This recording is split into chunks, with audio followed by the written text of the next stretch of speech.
बिस्मिल्लाहिर्रहमानिर्रहीम। अस्सलाम वालेकुम स्टूडेंट। आज के इस लेक्चर में हम बात करेंगे work done by a constant force.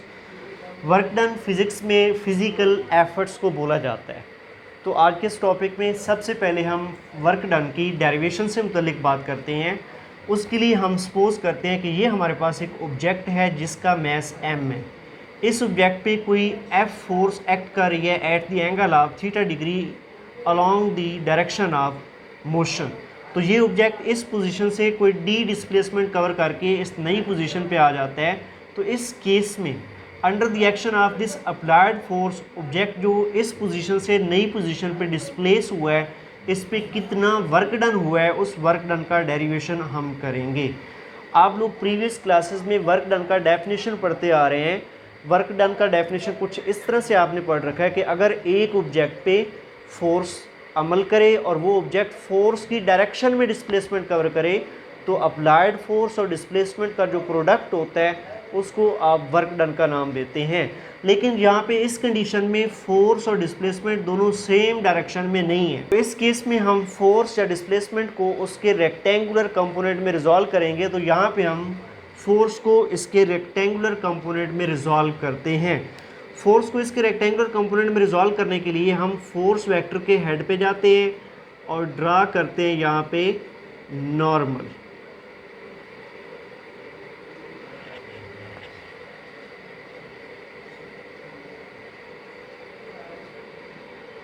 Normal ये जो नॉर्मल होगा ये फोर्स का वर्टिकल कंपोनेंट होगा और वर्टिकल कंपोनेंट इक्वल होगा एफ साइन ऑफ थीटा के। ऑरिजिन से लेकर जहाँ तक हमने ये नॉर्मल ड्रा की है ये वाला फोर्स का हॉरिजॉन्टल कंपोनेंट होगा। इसको हम रिप्रेजेंट करेंगे एफ कॉज ऑफ थीटा से। वर्क का डेफिनेशन आपने पढ़ रखा है कि ऑब्जेक्ट पे फोर्स लगाएं और फोर्स की डायरेक्शन में डिस्प्लेसमेंट कवर हो तो फोर्स और डिस्प्लेसमेंट का जो प्रोडक्ट होगा उसको वर्क डन का नाम देंगे। तो ज़रा गौर से देखें, ऑब्जेक्ट पे हमने लगाई है एफ फोर्स। ऑब्जेक्ट ने इस पोजीशन से यहाँ तक ये डिस्प्लेस हुआ है तो इसका डिस्प्लेसमेंट इस डायरेक्शन में। और ज़रा गौर से देखें डिस्प्लेसमेंट के अलॉन्ग फोर्स का कौन सा कंपोनेंट आ रहा है। अगर हम बात करें एफ साइन थीटा की तो इसका डायरेक्शन अपवर्ड है जो कि डिस्प्लेसमेंट के परपेंडिकुलर है। जबकि अगर हम बात करें एफ कॉज ऑफ थीटा की तो ये डिस्प्लेसमेंट के पैरेलल है। मीन यहाँ पे हम वर्क डन फाइंड करने के लिए डिस्प्लेसमेंट के साथ फोर्स का हॉरिजॉन्टल कंपोनेंट को मल्टीप्लाई कर देंगे। मीन यहाँ पे एफ कॉज ऑफ थीटा जो है वो डिस्प्लेसमेंट के साथ मल्टीप्लाई होगा। या आप इसको यूँ भी समझ सकते हैं, देखिए ज़रा और से ऑब्जेक्ट पे फोर्स लग रही है एफ थीटा एंगल पे। ऑब्जेक्ट इस पोजीशन से इस नई पोजीशन पे गया है तो आप चेक करते हैं कि फोर्स का कौन सा कंपोनेंट यहाँ पे एक्टिव है। अगर हम बात करें एफ साइन ऑफ थीटा की तो इसका डायरेक्शन अपवर्ड है। अगर हम ये फोर्स लगा रहे हैं एफ और इसका ये F sine theta component active होता तो ये ऑब्जेक्ट किधर जाता, अपवर्ड डायरेक्शन में मूव करता, क्योंकि एफ साइन थीटा का डायरेक्शन अपवर्ड है लेकिन ऑब्जेक्ट अपवर्ड डायरेक्शन में मूव नहीं कर रहा। मीन ये वाला कंपोनेंट यहाँ पे एक्टिव नहीं है। ऑब्जेक्ट किधर जा रहा है, इस पोजीशन से इस नई पोजीशन पे आ रहा है तो इसके अलावा कौन सा कंपोनेंट ऑफ फोर्स आ रहा है वो एफ कॉस थीटा है। मीन यहाँ पे फोर्स का हॉरिजॉन्टल कंपोनेंट जो है वो एक्टिव है। तो इस केस में अगर हम यहाँ पे वर्क डन फाइंड करें तो वर्क डन किसकी इक्वल होगा, W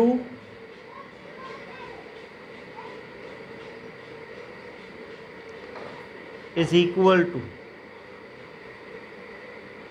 displacement multiply component of force F cos of theta which is along the direction of displacement. This is our work done. Displacement into F cos of theta। अगर इसको rearrange करें तो ये हो जाएगा हमारे पास F D cos of theta. This is a work done. ये हमारे पास वर्क डन का फार्मूला है। एफ डी कॉस थीटा, और जिस प्रोडक्ट में कॉस थीटा आता है आप प्रीवियस लेक्चर्स में पढ़ चुके हैं, उस प्रोडक्ट को हम डॉट प्रोडक्ट का नाम देंगे। मीन जहाँ पे कॉस थीटा आ रहा है तो ये फोर्स और डिस्प्लेसमेंट का जो प्रोडक्ट है ये डॉट प्रोडक्ट होगा। हम वर्क डन को यूं भी लिख सकते हैं,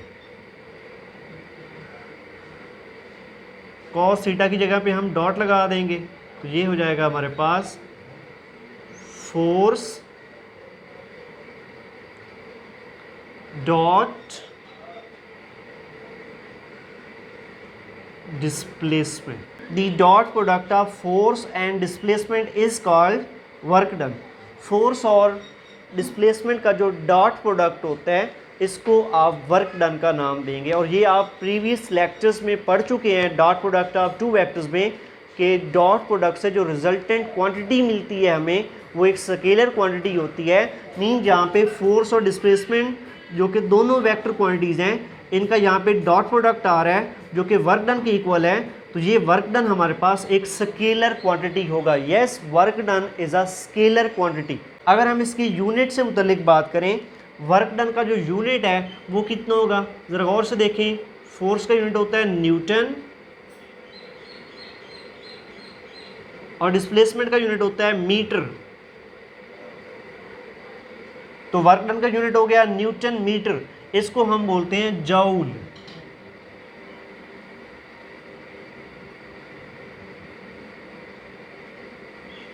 that's a joule.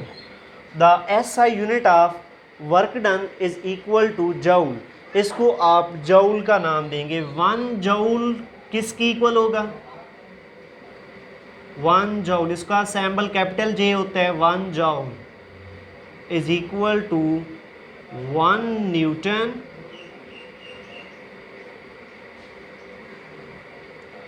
into displacement is a 1 metre. Work done 1 joule कब होगा, अगर हम एक ऑब्जेक्ट पे 1 न्यूटन फोर्स अप्लाई करें और वो ऑब्जेक्ट 1 मीटर डिस्टेंस कवर करे along the direction of force, तो उस ऑब्जेक्ट पे जो वर्क डन होगा वो 1 जूल के इक्वल होगा।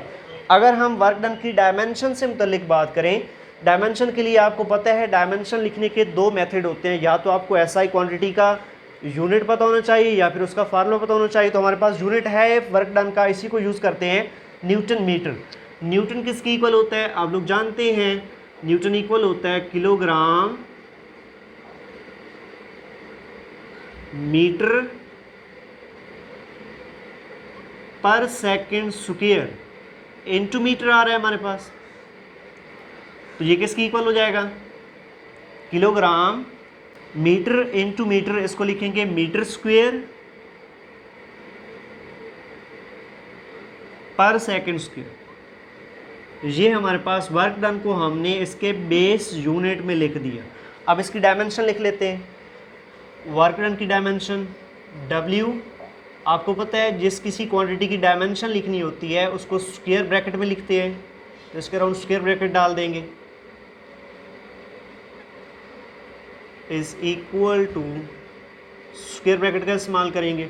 किलोग्राम किसका यूनिट है, मैस का, तो मैस की dimension capital M। Metre square, metre किसका यूनिट होता है, लेंथ का, तो लेंथ की डायमेंशन L, चूंकि मीटर स्क्वायर था तो L स्क्वायर हो जाएगा। पर सेकंड स्क्वायर, सेकंड किसका यूनिट होता है, टाइम का, तो यहाँ पे टाइम की डायमेंशन T हो जाएगा। चूँकि पर सेकंड स्क्वायर है, पावर -2 है, तो T की पावर -2, यहाँ पे स्क्वायर ब्रैकेट को क्लोज कर दें। This is the dimension of a work done. ये वर्क डन की हमारे पास डायमेंशन होगी। जैसे कि मैंने आपको बताया कि वर्क डन एक स्केलर क्वांटिटी है, इसकी कोई डायरेक्शन नहीं होती, लेकिन वर्क डन के साइन होते हैं। Work done may be a positive, work done may be a negative, work done may be a zero. Work done positive भी हो सकता है, नेगेटिव भी हो सकता है और ज़ीरो भी हो सकता है। इसकी कुछ कंडीशंस है, ये डिपेंड करता है एंगल पे। How much is the angle between force and displacement, that angle will decide the work done is a positive, negative और इक्वल टू ज़ीरो। अगर हम पॉजिटिव वर्क डन से मुतल्लिक बात करें तो इसकी कंडीशन हमारे पास कुछ यूँ है कि theta, if the theta is equal or greater than 0 degree but less than 90 degree, then work done would be a positive. अगर हमारे पास जो एंगल है between force and displacement, force और डिस्प्लेसमेंट के दरमियान में ये जो एंगल होगा थीटा होगा, अगर ये 0 डिग्री के इक्वल हो या ग्रेटर हो लेकिन 90 से लेस हो, तो हमारे पास जो वर्क डन होगा उसको हम पॉजिटिव वर्क डन का नाम देंगे। पॉजिटिव मैक्सिमम वर्क डन कब होगा? यस, अगर थीटा हमारे पास 0 डिग्री हो, तो यहां वर्क डन के फार्मूले में पुट करें, तो यहां वर्क डन के फार्मूले में पुट करें थीटा की value W is equal to force into displacement cos of theta. Theta कितना है यहाँ पे? 0 डिग्री। कॉस 0 डिग्री जो होता है स्टूडेंट, आप कैलकुलेटर की मदद से चेक करें, ये 1 के इक्वल होता है, तो वर्क डन हमारे पास किसके इक्वल होगा? W is equal to FD। इसको आप मैक्सिमम पॉजिटिव वर्क डन का नाम देंगे। अगर थीटा की वैल्यू 0 डिग्री के इक्वल होगी तो वर्क डन हमारे पास पॉजिटिव मैक्सिमम होगा। अब हम बात करते हैं नेगेटिव वर्क डन से मुतल्लिक।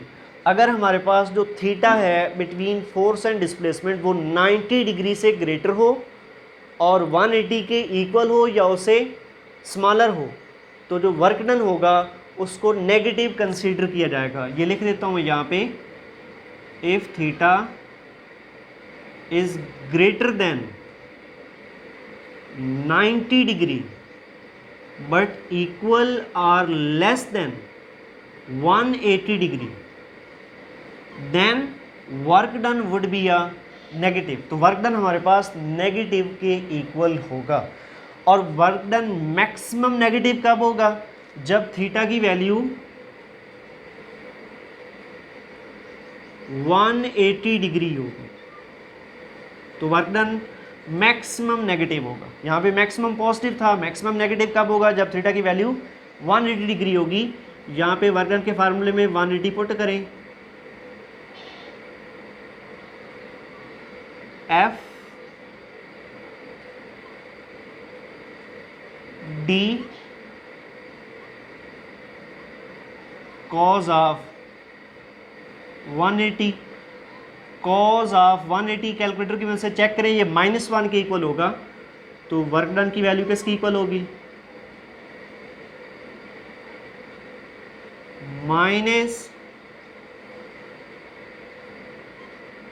-FD। This is a maximum negative work done. और वर्क डन 0 कब होगा? Yes, if theta is equal to 90 degree, then work done is equal to 0। FD cos of 90, cos 90 calculator से check करें 0 के equal होगा, तो work done हमारे पास 0 के इक्वल आ जाएगा। इसको मिनिमम वर्क डन का नाम देंगे। अब अगर हम डेली लाइफ में इनकी एग्जाम्पल से मुतल्लिक बात करें कि वर्क डन पॉजिटिव कब होगा, वर्क डन नेगेटिव कब होगा, वर्क डन 0 कब होगा, सबसे पहले हम बात करते हैं वर्क डन नेगेटिव कब होगा। देखिए, ये मेरे पास एक बोर्ड मार्कर है, ये पार्टिकुलर हाइट पे है, इसको मैंने यहाँ पे पकड़ा हुआ है, इस पर क्या कोई फोर्स लग रही है? यस ऑफ कोर्स लग रही है। इस पर ग्रेविटी की फोर्स लग रही है जिसकी डायरेक्शन कैसी है? वर्टिकली डाउनवर्ड है।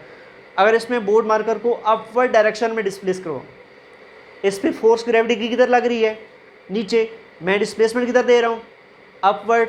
तो डिस्प्लेसमेंट और फोर्स के दरमियान में एंगल कितना हो गया? 180 डिग्री। फोर्स और डिस्प्लेसमेंट आपस में एंटी पैरेलल हो गए। जब कभी फोर्स और डिस्प्लेसमेंट एक दूसरे के अपोजिट डायरेक्शन में होंगे, एक दूसरे के साथ एंटी पैरेलल होंगे, 180 डिग्री एंगल पे होंगे, तो वर्क डन हमारे पास नेगेटिव होगा। तो ये हमारे पास नेगेटिव वर्क डन की एग्जांपल है। अब यहाँ पे इस बोर्ड मार्कर को मैंने पकड़ा हुआ है और इसको मैं अब नीचे वर्टिकली डाउनवर्ड मूव करवाऊंगा। इस पे क्या फोर्स लग रही है? यस, ग्रेविटी की फोर्स वर्टिकली डाउनवर्ड लग रही है। अब इस बोर्ड मार्कर को मैं नीचे लेकर आ रहा हूँ। देखें, इस पे ग्रेविटी की फोर्स वर्टिकली डाउनवर्ड, मैं टॉप से बॉटम की तरफ लेकर आ रहा हूँ, तो इसका डिस्प्लेसमेंट भी वर्टिकली डाउनवर्ड। फोर्स और डिस्प्लेसमेंट दोनों कैसे हो गए? पैरेलल हो गए, दोनों सेम डायरेक्शन में हो गए। तो वर्क डन जो है वो पॉजिटिव होगा, मैक्सिमम होगा। जब कभी फोर्स और डिस्प्लेसमेंट एक दूसरे के पैरेलल होंगे, उनके दरमियान में एंगल 0 डिग्री होगा, तो वर्क डन हमेशा पॉजिटिव होगा, मैक्सिमम होगा। अब हम बात करते हैं कि वर्क डन 0 कब होगा। देखिए, मैंने इस बोर्ड मार्कर को पकड़ा हुआ है, इस पे ग्रेविटी की फोर्स वर्टिकली डाउनवर्ड लग रही है, मैं इस तरफ चलना शुरू कर देता हूँ, ये इस तरफ वापस आ जाता हूँ, मैं चल रहा हूँ। अब देखिए, इस पे फोर्स लग रही है नीचे, मैं इस डायरेक्शन में चलना शुरू कर दी, डिस्प्लेसमेंट मेरा इस डायरेक्शन में है, इस पे फोर्स वर्टिकली डाउनवर्ड है। डिस्प्लेसमेंट और फोर्स के दरमियान में एंगल कितना हो गया?